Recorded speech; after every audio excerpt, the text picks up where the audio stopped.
c'est Mélanie. J'ai fondé donc MP Émergence en août cette année, donc août 2020.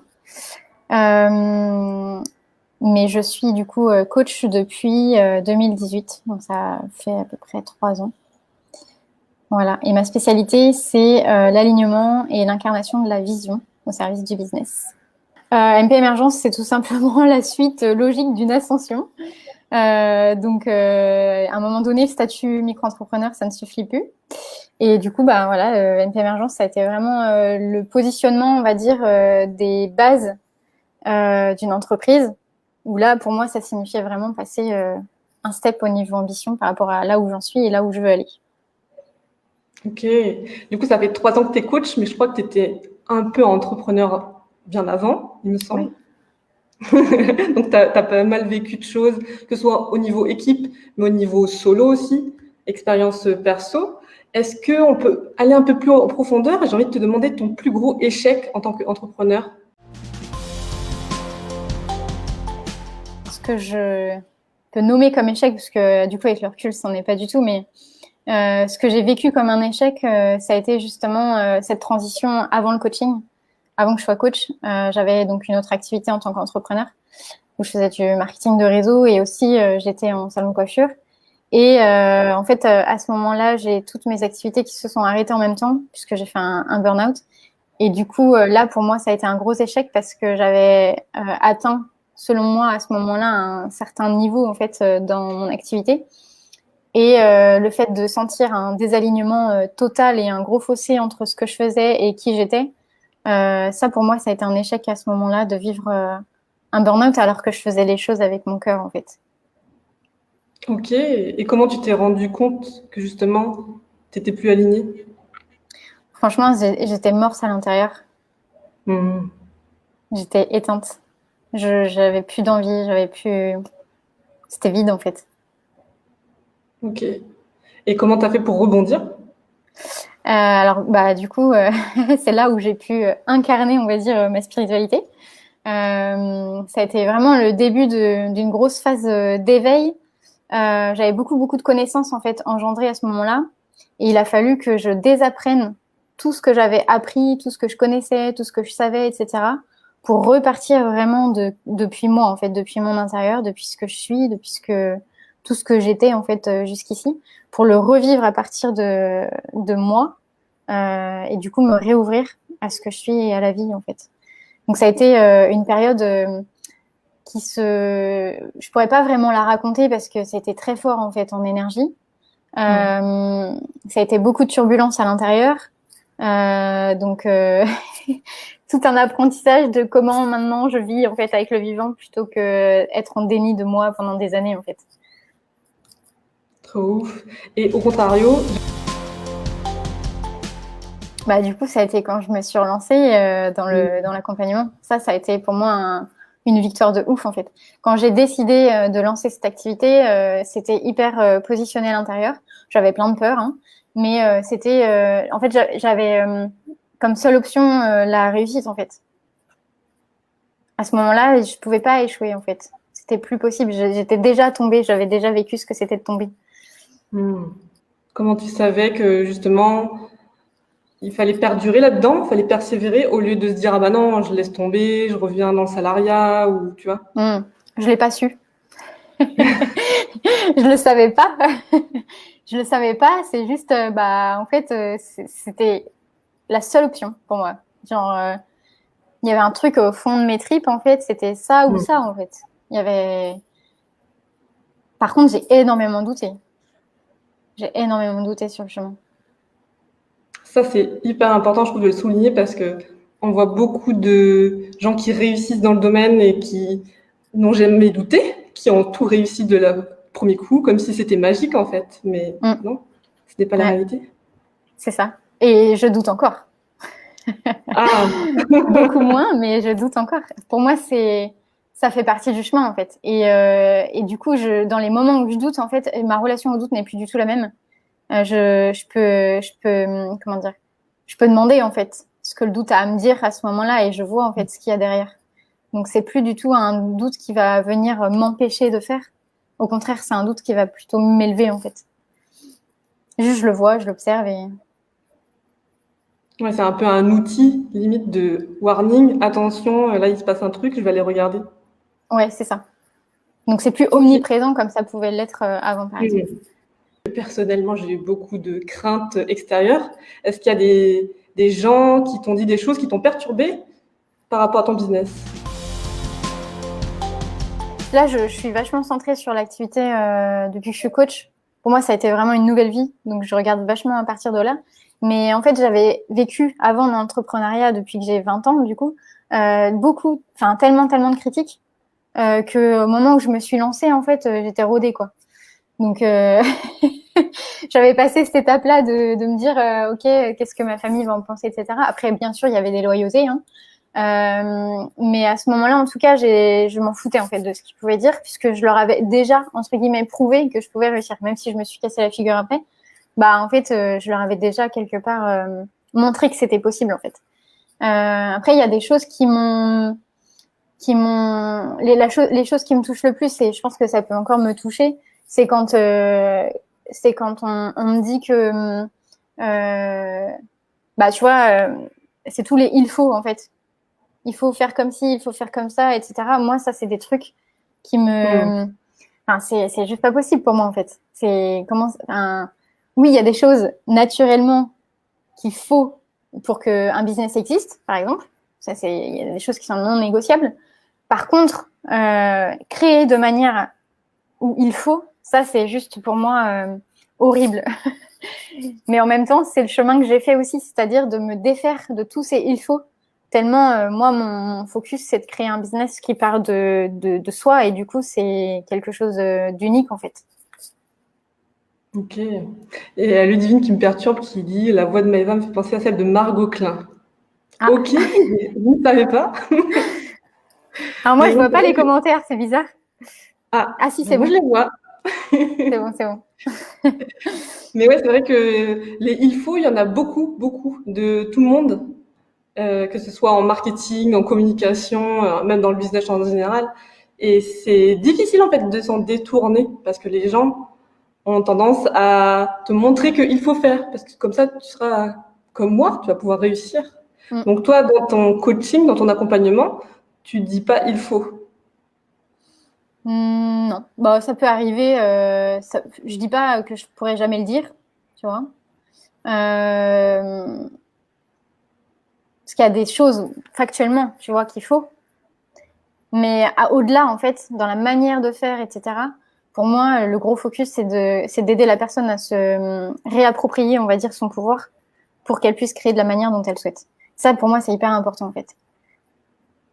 Trop bien, trop bien. Et pour le festival, du coup, tu vas nous animer un atelier de groupe sur quelle thématique? Alors, du coup, la thématique, c'est vision, ambition, réalisation.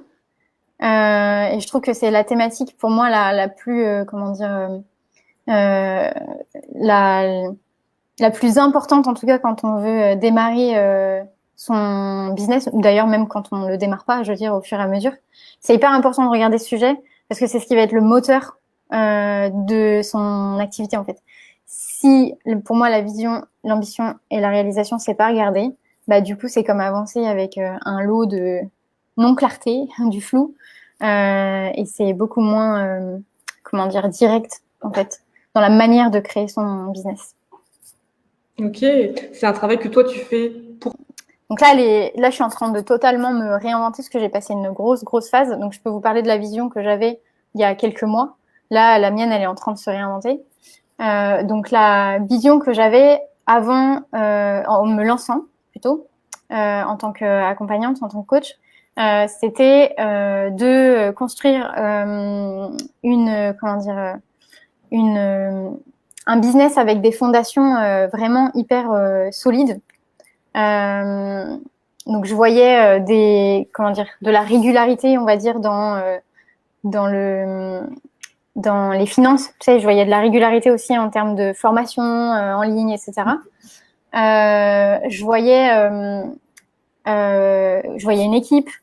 Je voyais, qu'est-ce que je voyais d'autre? Je vois que c'est compliqué de me rappeler de ce que je voyais en fait. Mm. Est-ce que tout du coup s'est réalisé? Bon, je voyais plein de choses qui sont finalement réalisées. Là, aujourd'hui, la mission, en tout cas, d'MP Émergence, ça, je peux le partager.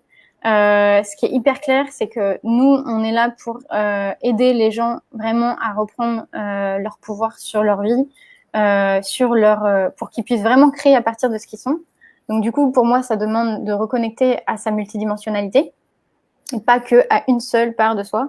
Moi, je vois que des gens qui sont un peu divisés en fait dans leur être et pour nous, ça c'est pas un monde dans lequel on a envie de voir les gens. Donc notre première mission, c'est ça, c'est de reconnecter les gens à leur multidimensionnalité, ce qui fait que voilà, ils sont dans leur pouvoir, dans leur individualité, mais du coup, à partir de l'individualité, il y a beaucoup plus de facilité à être en communion en fait avec le monde et l'environnement. Donc nous, c'est ça notre première mission. Et la deuxième, c'est de réinventer le monde de l'apprentissage. Ça, c'est hyper important pour nous, tous, parce que moi, la première, mais aussi du coup mon équipe, l'école, ça n'a pas été notre tasse de thé. En tout cas, on l'a pas vécu. Il y en a qui ont fait plus d'études que d'autres, mais on l'a pas vécu hyper, comment dire, à notre service. Voilà, on l'a plutôt pas forcément bien vécu. Et du coup, voilà, on a très envie de réinventer ça. Donc, ça peut être sur des écoles, mais ça peut aussi être sur la façon, nous, de se connaître. Pour nous, ça, c'est hyper important, en fait. Et il y a plein de choses qu'on estime nécessaire de voir dès notre plus jeune âge et on l'a pas forcément vécu. Et du coup, nous, c'est ça qu'on a envie de partager. Trop bien. Et est-ce que ça s'applique essentiellement au business ou ce sera de l'apprentissage personnel aussi? Pour nous, le business, c'est un terrain de jeu pour apprendre de soi. C'est vraiment, c'est l'outil qu'on va utiliser au quotidien, tu vois. C'est l'expérience qu'on va faire au quotidien pour incarner notre divinité, en fait, quelque part. Moi, je crée en fonction de l'énergie qui est présente. Donc, la plupart des choses qui vont se passer, je ne les connais pas. Okay. Et c'est ça, pour moi aussi, tu vois, ça illustre parfaitement la façon dont je vis l'apprentissage et la transmission. C'est que je crée en fonction des personnes qui sont présentes. Enfin, forcément, j'ai une trame, hein, j'ai une trame pédagogique, mais la façon dont je le transmets est connectée vraiment à l'énergie du groupe. Donc, faut pas hésiter à venir à cet atelier et à se laisser toucher justement par la magie qui est présente. Ok, trop bien.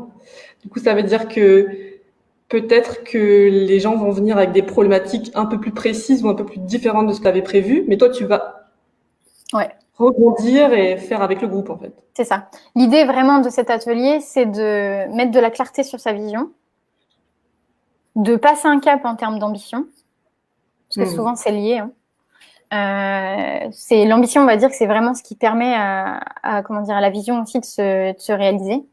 Et puis après de passer à l'étape de la réalisation, parce que si on ne réalise pas, c'est bien d'avoir une vision, mais à un moment donné, on n'est pas là pour se tourner les pouces, quoi. C'est sûr. Ok, trop bien. Et est-ce que quelqu'un qui se lance dans l'entrepreneuriat ou qui a juste une idée, qui n'a pas encore commencé, il peut venir, même s'il n'est pas sûr de ce qu'il veut faire vraiment en termes de projet entrepreneurial? Ouais, il peut venir. Dans tous les cas, la vision, l'ambition et la réalisation, c'est à une échelle beaucoup plus large. C'est-à-dire, c'est à une échelle de qu'est-ce que tu veux dans ta vie, en fait. Okay. C'est ce qui va conduire ton business. C'est bien plus grand que la partie business. Ça rejoint la côté familial, ça rejoint l'être, ce qui t'as envie d'être, ça rejoint vraiment tous les domaines. Toutes les dimensions. Toutes les dimensions. Cool. Et du coup, tu proposes aussi 3 créneaux d'ateliers individuels. Donc là, c'est face à face avec toi en visio pour creuser une thématique. Est-ce que c'est forcément lié à la vision, à la réalisation, ou est-ce que ça peut être une problématique autre? Non, moi, j'aime bien laisser ouvert. Ok. Donc, ça peut être sur cette thématique. Voilà, c'est exactement ça. Si c'est sur cette thématique, c'est super. Et si c'en est sur une autre, c'est aussi super. Trop bien. Top. Et si tu avais un conseil, un tips pratique à mettre en place tout de suite pour essayer d'y voir un peu plus clair dans sa vision ou pour gagner en ambition? Ok, bah pour moi, là, la première chose qui vient, c'est de se poser la question de qu'est-ce que tu veux vraiment. Si ta vie, il n'y avait aucune limite là aujourd'hui à réaliser ce que tu pourrais réaliser en tant qu'être humain, qu'est-ce que tu veux réaliser? Qu'est-ce que tu veux voir concrètement exister dans ton monde? Et du coup, ouais, ça me fait écho à souvent quand on est un peu le nez dans le guidon et que justement on n'a pas appris à voir grand, on est bloqué sur son existant. Mm. Comment on peut faire pour essayer d'élargir ça? Bah justement, faut venir à l'atelier. Voilà. Voilà. Mais je rebondis parce qu'il y a des gens qui peuvent se sentir touchés aussi par l'inverse. C'est-à-dire le fait d'avoir une grande vision et de ne pas savoir comment faire pour y aller. C'est juste la même pièce, mais de l'autre côté, en fait. Et là, du coup, ça demande aussi un travail d'introspection pour aller justement mettre de la précision et de la clarté, en fait. C'est pas parce qu'on a une grande vision que on peut pas mettre de la clarté justement dessus. Donc ça, je tiens aussi à le préciser. Donc pour ceux qui ont une grande vision, bah au contraire, c'est ici que vous pouvez être aussi. Ok, du coup, ça veut dire que la personne voit très très grand en mode intergalactique et elle n'arrive pas du tout à passer au concret. Donc elle se sent obligée de réduire sa vision, mais c'est pas forcément ça. C'est ça que tu me dis? Bah, en fait, ouais, ce que je vois, c'est qu'il y a souvent il y a un entre, en fait, il y a une zone de vraiment de flou qui est pas vue entre le fait que la personne ait une grande vision et le fait qu'elle ne soit pas réalisée. Et souvent, ça se représente, enfin, les personnes que je vois, en tout cas, qui sont dans cette situation-là, ce sont des personnes qui sont dans la procrastination, ou qui doutent beaucoup, etc., parce que finalement, ils savent pas, en fait. Alors que leur vision, souvent, elle est sous leur nez, hein. Ok, mais ouais, c'est vrai que la procrastination, c'est un problème qui revient souvent chez les entrepreneurs, Mm. du fait que bah on a envie, mais bizarrement, on procrastine et on perd du temps et ça marche pas, quoi. Et on C'est est dans ça. cette boucle-là. Pour toi, vraiment, l'articulation à faire, c'est vraiment de faire le lien entre la vision, l'ambition et la réalisation. Ouais. Ok, trop bien, trop bien. Et j'ai envie de te demander comme dernière question, c'est quoi les 3 valeurs que tu prônes avec ton métier de coaching et MP Émergence? Alors, les valeurs que je prône, l'authenticité, comment dire, le fait d'incarner, tu vois, son message, Hmm. la congruence. Donc Ouais. l'authenticité, l'amour et la congruence. Ok, trop bien. Ouais. Du coup, lundi 7 mai, en live de groupe. Donc, il y a des lives toute la journée. Vous allez pouvoir prendre plein d'infos, être bien inspiré. Ça va être trop cool.